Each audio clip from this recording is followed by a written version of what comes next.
My question is, when working on a period piece, but wanting to make it still relatable to current times, especially now as we've been playing in that area, what are some things that you thought about to make it feel current? Because even though it is set in that time frame, it's still in a relatable way. I don't know if I'm explaining this correctly, but it makes it feel very current and relevant to where we are now, but without sacrificing the fact that this is, the early 1940s and the things that are going through. And so that's for you, Desta, and for Chanté to kind of expand on that. What are you bringing to the character from yourself and from current times? Because obviously you're quite young and, weren't even a thought at that moment. So, what are the things that you bring to yourself that respect the time frame, but make it feel as fresh as it does and relatable in that aspect?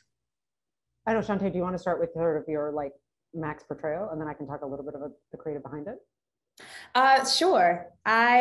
Yes, like you said, I feel like because, well, for me, I know that this project was really special to me as a Black Midwesterner myself. And so I got to dive really deep into my family history and just kind of go at it from that perspective. I knew that it was going to be modernized to a certain extent just because of the actors that we have all banded together to do this project. But for me personally, I wanted to dive into the era as much as I could from my family's perspective. And so we have Max's house is actually filled with pictures of my family. So my dad is my family's historian and was able to dig up photos from my family from the 1800s and the early 1900s, and just being able to use that. I felt like, those people and those spirits were there with me on set every day. And that was super special. But yeah, I mean, we're just our silly selves. So I think our chemistry off screen as, modern day people kind of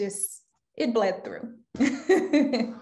Yeah. And I mean, number one, just to Chante, that was so special. Anytime you see the Chapman's dining room, it's all over, but it's specifically highlighted when you're in the Chapman dining room and you see any photos, those are Chanté's family, and that's super special. To me, I think there's a modernity, I think, in some of the cadence and in some of the language.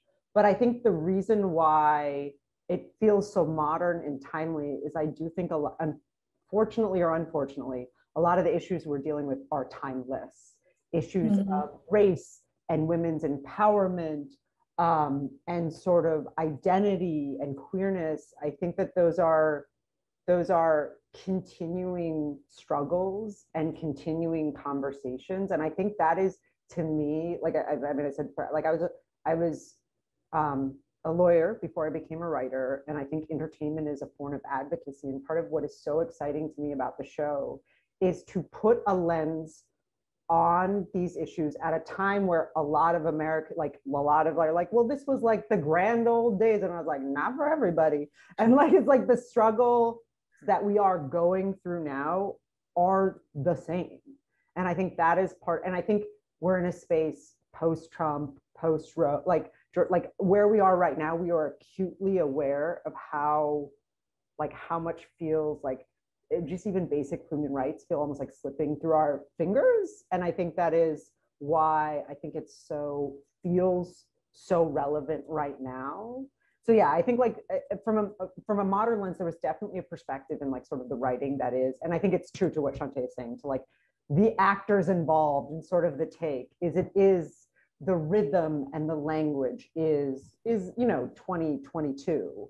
But the issues are sort of unfortunately kind of feel tale as old as time, if that makes sense. In a sad way. I don't mean to laugh. It's just kind of yeah, these are just these continue to be the struggles. We have to keep telling them in order to move forward.